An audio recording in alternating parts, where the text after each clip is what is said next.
अक्षय तृतीया की कथा। वैशाख मास के शुक्ल पक्ष की तृतीया तिथि को अक्षय तृतीया का पावन पर्व मनाया जाता है। अक्षय का अर्थ होता है जो कभी खत्म न हो। इस दिन किए गए पुण्य, दान और शुभ कार्यों का फल कभी समाप्त नहीं होता। कथा। बहुत समय पहले की बात है। एक नगर में एक गरीब लेकिन बहुत ही धर्मात्मा वैश्य रहता था। वह भगवान विष्णु का परम भक्त था और हमेशा सत्य बोलता था। उसके घर में बहुत गरीबी थी, लेकिन फिर भी वह कभी अपने धर्म से पीछे नहीं हटता था। एक दिन उसने ब्राह्मणों से अक्षय तृतीया के महत्व के बारे में सुना।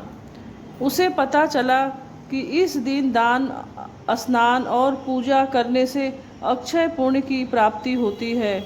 उसने निश्चय किया कि चाहे उसके पास कुछ भी हो न हो, वह इस दिन व्रत रखेगा और भगवान की पूजा करेगा।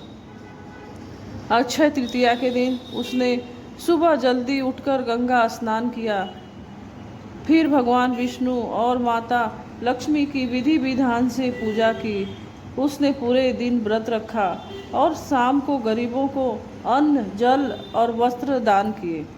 हालांकि उसके पास बहुत कम धन था, फिर भी उसने पूरी श्रद्धा और भक्ति से दान दिया।